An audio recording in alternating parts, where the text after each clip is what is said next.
Danzig. And I'm Hannah Hampton, and you're listening to HR After Hours. Hello and welcome to HR After Hours podcast, the only HR podcast that still visits its pediatrician as its primary physician. I mean, come on. He knows my medical history and gives out great lollipops. Hannah Hampton, my sister from another Mr. H squared. We've got the giggle bots today. How the hell are you? This is how it's going to be today, huh? We're going to be laughing the whole time. I'm well. I am swell. How are you?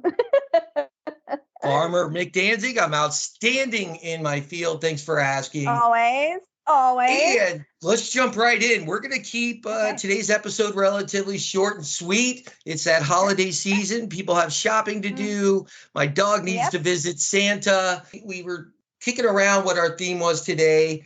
This is off of, it's called Shepherd Express, week of the 15th something. Yep. News of the Weird, week of December 15th. And it says, an Olive Garden restaurant manager in Overland Park, Kansas, is out of a job after they sent a ranting message to team members about excessive time off. KCTV5 reported, we are no longer tolerating any excuse for calling off, ... If your dog died, you need to bring him in and prove it to us. If you only want morning shifts, too bad. Go work at a bank, ... Do you think I want to be here until midnight and Friday and Saturdays? No, I'd much rather be at home with my husband and my dog, the message said. Needless to say. Yeah, I heard about this. Yep. An Olive Garden representative said the message was, quote unquote, not aligned with our company's values. We can confirm we have parted ways with this manager. So, I mean, it's funny and it's not. I mean, really, obviously, this person had a breaking point. They hit it, exceeded it, and then left it in the dust to finally break down and do this rant. So obviously they weren't in the best of places. We laugh, we jest, but then we feel for them a little bit. But at the end of the day, this is just another example of bad management, bad leadership, the lack of support, not thinking before. Well, no wonder. I mean, well, here's the thing. I feel like, of course, like the person lost their job.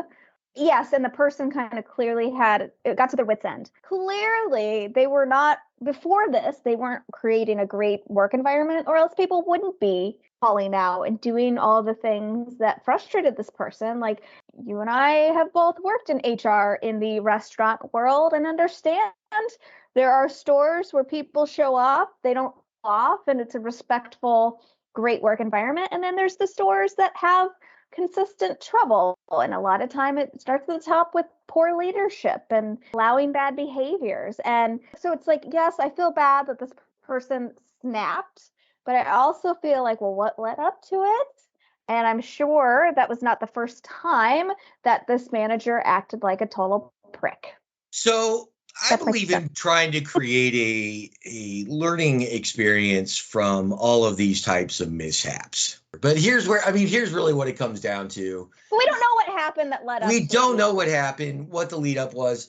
But if we're going to create anything out of this, right? So we didn't just bring it up to laugh at someone else's misfortune. No. So what we're going to add is the fact that, seriously, what can you learn from this? Well, the one thing that if no one has ever told any of our listeners throughout their career is, my goodness, not only do you count to 1,000, but then you bounce what you want to put in an email off of people before you dare put something in print. They have not been mentored throughout their career or given good advice, because no one with an ounce of business courtesy and acumen and development would ever put in writing, if your dog died, you need to bring him in and prove it to us. I mean, to me, all I can think of. Ferris Bueller, yes, thank you. All I can think of is this is Rooney, Principal Rooney. No kidding. No, but honestly, here's the way, if I can say something really fast, it's just what I used to train my managers on. And I'm like, okay, when you're getting back to somebody or a situation, are you responding to the scenario or are you reacting? Because if you're reacting, it's going to be emotional. It's going to be bad. I'm like, you need to take a step back and make sure you're responding and not just reacting.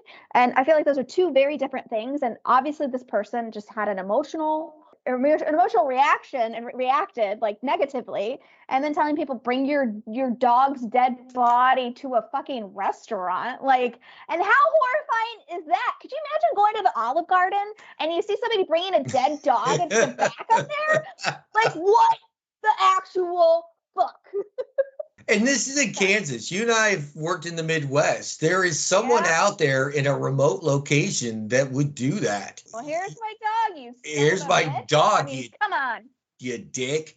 But I mean, you actually hit on the primary of what I'm going to extend to that took me way longer than it should have to learn in my professional career. Not only is it about react versus response, 101, and what took me way too long to figure out is you got to take the emotion out of work. Oh, And yeah. so if Totally. something has honestly hit a hot button that you have an emotional response, you've got to step away for a long time. And that's when you have to pull someone in that you can confide in, whether it's a mentor or a peer, and say, all right, this is what I'm looking at. This has become an issue. I want to address it. Will you help me compose an effective email, or whether it comes up when you check in or whatever it is? This is not something that should, at the very least, is not a same day reaction, right? Well, and the other thing, like, I feel like if I were to give advice to this manager, I'd be like, okay, let's sit down with your team. Let's talk about these call offs. Like, why are they calling out? Is it truly like, are people just sick? Okay, maybe, maybe not. But find out, is it a scheduling issue? Is somebody like are you scheduling somebody at a time that just doesn't work? Maybe they got to pick up their kids, have conversations, or maybe there's some personality concerns. Maybe somebody is feeling disrespected. I feel like that there is got to be a root cause to all of this behavior. And maybe it is just a lack of leadership in the store. Rather than sending an email saying like, fuck you and fuck your family, why not like get to the root of it and be like, okay, like, are we having some scheduling problems? Would you be better in an afternoon shift? Or can we talk about like maybe 3 days you're in the morning and 2 days you're in the evening, and finding somebody else who can work that way? Like, I feel like and I know that it's easier said than done, but I feel like there's a way better way to respond to this than just firing off an email that was just a big fuck you. Yeah, I mean, there's a ton of things that can be done. As a manager, you get your management team together first, and you say, let's go over our current scheduling process and let's go over our team and their availabilities. And there's a very analytical way to look at it. And then I would bet you $1 million that this manager probably wasn't having one-on-ones with people and was just like letting them do whatever and just not having communication. I bet you that this person was not having one-on-ones with their team, because I feel like a lot of times issues get brought up in these discussions. I bet they hadn't had one in a very long time. Absolutely. I mean, you've got to look at what is within our control. What can we address right now? What can we do to resolve this? Have we talked to like you said, we talked to our people. So we've got these people that have worked here 3-4 years, and all of a sudden they're calling off. Well, let's see if something's changed in their lives before we just assume all of a sudden they've become a bad employee. Let's work at this collectively as a team. So there's even more than we planned on putting into this. I think is an okay segue into our next article, which is pretty interesting. So Hannah, lead us into our next article. Okay, so we found an article. It was posted on LinkedIn, but it's from the HBR, the Harvard Business Review. And it's Are You Being Quiet Fired? We all have heard out in the world about the whole quiet quitting, which, let's get real. None of this is new. I remember in my very first job out of university, before I was even in HR, I worked with somebody. It was a sales job, and this person kept basically they didn't want to work there. They'd show up to work, they wouldn't do anything, and we're just waiting to get fired. And they quit, but they kept showing up. Was the joke that we made. But I don't know if it's just this generation, but people love to put terms or come up with funny ways to describe something. Are you being quiet fired? So basically, either is the company trying to push you out, or are they preparing to let you go? And of course, there's a lot that goes into it. A lot of people had whispered Elon Musk was doing that with Twitter and with his Tesla, in that he was requiring people to come back to the office. And rather than having to lay people off and deal with the cost involved of to give people severances, he was hoping that people would leave. Again, it's all rumors, but this is very similar to that, where it's like, okay, they're changing the way that you work, they're changing the way they talk to you, and trying to get people to leave jobs actively versus having to lay them off. And we're recording this at the very end of 2022. So it's a weird market. Tech seems to be leading the pack right now when it comes to layoffs. So it's a strange job market, and I wouldn't put it past companies trying to get creative in ways to adjust their headcount. So are you being quiet fired? Nick, have you ever experienced anything like this? Are you familiar with this? What's your 2 cents on this so far? I have seen companies that went through different stages, like where they were doing well and they realized they had over promoted people and things like that to get to where they were. And so they started the opposite. They were just handing out big ass severances. These were the people that were in here at the early stages. They served their purpose. They've made it to their talent level. We need to bring in stronger talent. Here's a nice severance package. I've seen that to a ridiculous amount before, where you're like, how much money does this company have? No kidding. Yeah. I've almost like tripped over the front entrance before thinking, what was that worth $100,000 in a year off? I don't know. So, I mean, I've seen it to where they just handed out huge severance packages. And then as the company changed and grew, starting to do a little bit of the quiet firing. I've never been involved from an HR perspective in it. I've never had a conversation where I've been asked to guide or be involved in any sort of this behavior or this strategy. Yeah, same.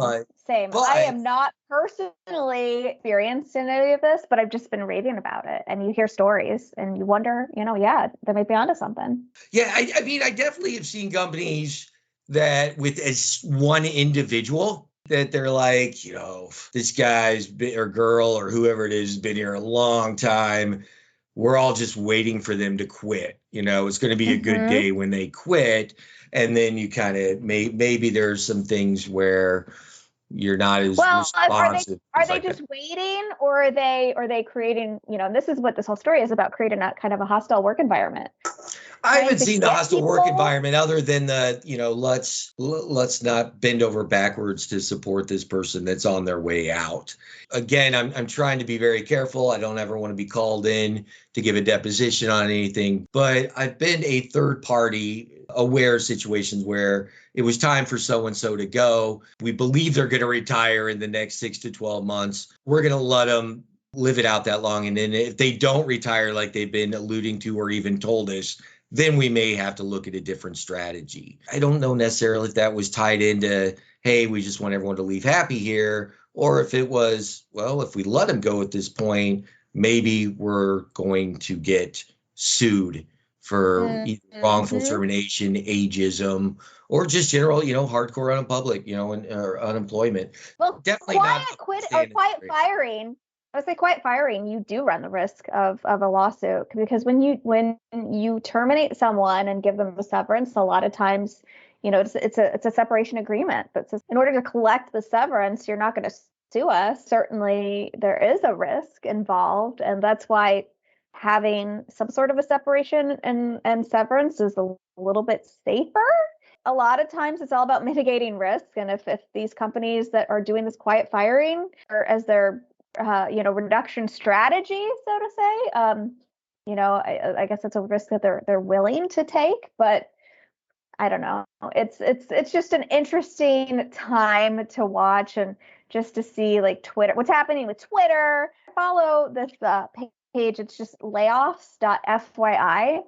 And basically it just collects the daily count of tech industry, like tech and startup layoffs. So you can see which companies are laying off. And the cool thing for recruiters is a lot of times they give you lists of people who are available for work. So it is kind of a not just a, hey, Nice. let's revel in this like terribleness, but it's like, hey, here's a resource to help people find new jobs, because it sucks getting laid off. Like it hurts your morale. It's just psychologically it sucks.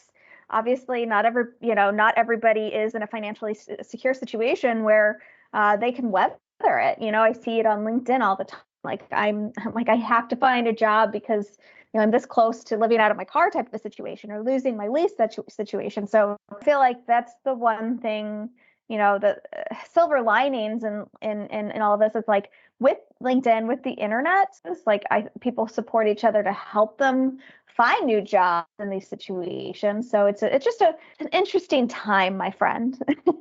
Well, and it's the reason it's an article is because things have really changed and shifted more and more. I mean, hell, 10 years ago, I thought the amount of shift created by fear of litigation was insane. Mm-hmm. And now looking back, it was a drop in the bucket compared to today. It's hard to get real references anymore because people are afraid that they'll be held accountable if the person doesn't work out, or it'll be a blemish on them. And so, it's really difficult to do the right thing, I think, sometimes. I love that website you're talking about. And I remember 20 years ago when I was probably doing a lot of my work through networking, and was really involved in a lot of groups that weren't online, where you actually went somewhere and met once a quarter or every couple of months, sometimes once a month, and networked and talked to other people in your field. I got to know a lot of other recruiters. We would actually, like, if we knew of someone like an office closing or something that we could not do anything with the people, we would like talk to other recruiters about them. Hey, I've got this great guy. I know you have this business in Tulsa. I have nothing to do for this person, and they're not relocatable. I hate to lose them. No remote options possible. I would love to have you talk to them. Can I tell them about your company and that you're going to reach out? Or, let me ask them if it's okay if I give you their information. If I can, would you be interested?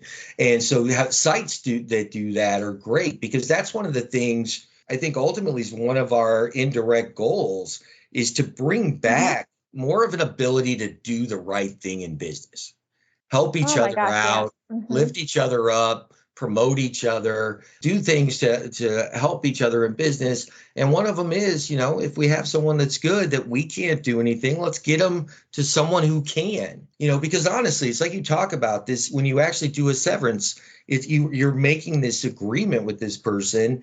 Ultimately, you have to do the legal piece, and you don't want them to come back and sue you, but really, isn't it about just parting ways with someone that had a mutual beneficial relationship that at this point is no longer mutually beneficial? But let's celebrate our successes, and here's our token of appreciation while you look for your next endeavor, and we'll do what we can do to help. And you can't even say we'll give you a great reference anymore without consulting your legal team.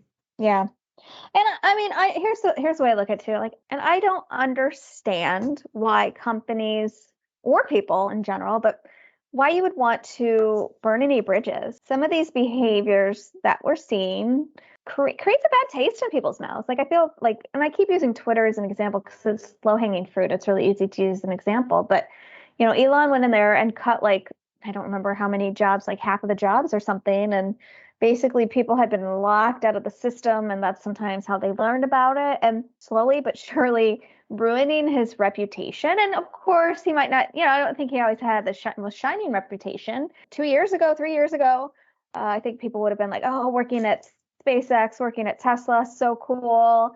Those are really like bleeding edge technology. Working for Elon would be amazing. And now I feel like, oof, I know I would want to. Elon Musk is a great example of why you should separate yourself from all of your businesses from a branding standpoint if you're going to do more than one business. Because when people just knew Elon as Tesla, he still got away with being Elon, even when Tesla had massive missteps, like the truck when the windshield busted on the unveiling, the continuous pushbacks on when cars that were ordered were delivered. People were still excited about Tesla and willing to wait. He had built a brand, and he was just the guy that owned Tesla. It wasn't Elon Musk and one of his many offshoots, one being Tesla. He was just the owner of Tesla, unless you were a true industry insider or someone that was really following everything else he was doing.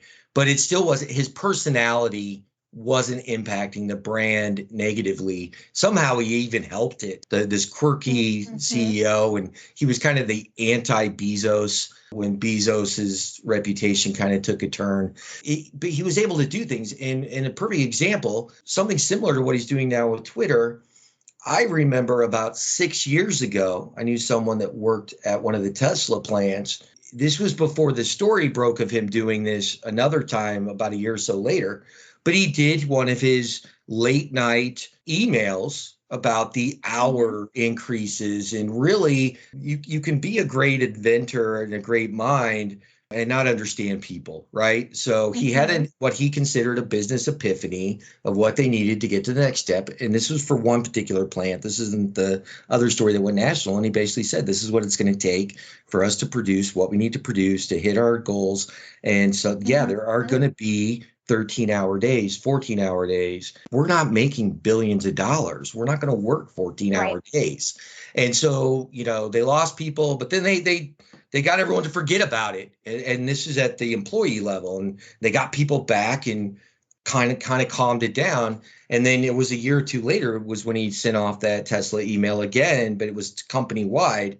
And it hit everyone. But that's still, people excused him for that. But then as he became more of Elon, the celebrity, then he became too much of the face of the brand. And yeah, the guy's had highs and lows. He did. I thought he was funny on Saturday Night Live. They weren't booing him then. He was just booed at the Chappelle show. So that's how much it's too much exposure. Yeah. It's just too much exposure. You and I have quietly talked or had little blurbs where we've talked about the gaming industry has had this type of culture for 10 years to where you do, when you're on a major campaign, work 2 weeks straight in the office, not showering for 2 days. I mean, these guys go crazy when they're launching multi-billion-dollar games, and it's been the exception to the rule. And then you got people like Elon coming in and saying, well, it doesn't always have to be the exception, which goes against everything you and I have been talking about. What needs to happen is the opposite, the 4-day work week, the 30 hours, 35 hours, whatever. It makes me nervous. It's more than just this. It makes me nervous about, are people going to forget the lessons we learned during the pandemic and expect these crazy ass work schedules that Elon had no problem saying this is what it takes for Twitter. They built bedrooms in the San Francisco office. The city of San Francisco is going against him for doing that, but it wasn't. Yeah, he's kind of being a dick about it too. He's like, oh, talking about like crime and whatever, and he's like, but this is what's important. It's like, well, kind of, because I feel like that is pretty much mistreating your staff if you're setting those expectations of not leaving. Like, I don't think that's the right thing to do. And I feel like people don't want that. And if you treat your people like shit, they're not gonna forget that. They're gonna remember that. And I feel like all those who don't want to experience this type of abuse, they are looking for other jobs, and they're going to be able to find other jobs. And again, I know that the tech market right now is a little wacky, but the job market in general is not as dire as maybe, in every industry. So people are going to find new jobs, and they're going to be much happier when they're not being abused by their management. Absolutely. So I went off on this long rant, and hopefully I'll edit some of that out. But the whole thing is, if you haven't already started doing this, you're really fucking late to the table. But what we should be doing is treating the people we want to hire, those candidates, those prospective team members. We want them to want to come work for us. Twitter was a destination job location until recently. So people hear these things, and we are seeing candidates that are being as selective, looking for where they want to spend their work time because it's where you spend the majority of your day. You know, I think it's not like it's a new thing, but I think more and more people have decided that they don't want to compromise when it comes to their lives. And that's the right thing. Like, I'm sorry, we were not born to work in corporate America. Like, that's not why all of us are on this planet. Of course, you know, we have to work to be able to pay bills and to survive. But ultimately, I really think that people's livelihoods, most for the rule, should not be tied to their work. Now, of course, I feel like there's exceptions, and you know, there's people who just live for their work and what they do. I read about a flight attendant who was in her 80s who has maybe she was even, I think she was in her late 80s, and she had no plans to retire because she's like, I love what I do. This is my purpose. But ultimately, I mean, let's get real. Not all jobs are a pleasure. So certainly that shouldn't be people's entire lives. I thought we've moved on from like treating people like shit. Well, no, we need to keep moving, and it's worse than that. If we don't keep pushing things forward, I think this is an indicator that things could backslide.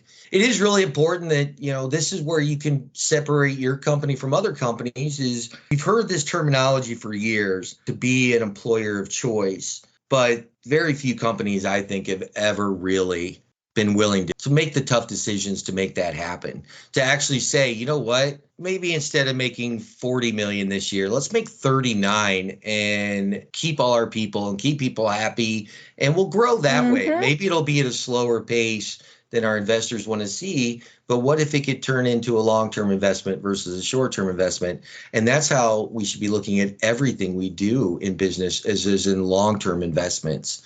This person got me here today. Instead of kind of shutting the door on them because they're not progressing at the pace as we are, first off, we got to look at ourselves and say, did we do anything to help them get to where we want to go? Or did we hire them solely to get us to a certain point and then we're willing to find someone to move us forward? So you've got to really create this mutually beneficial professional relationship. A lot of companies don't realize it takes the average person a full year to get completely acclimated to a new role.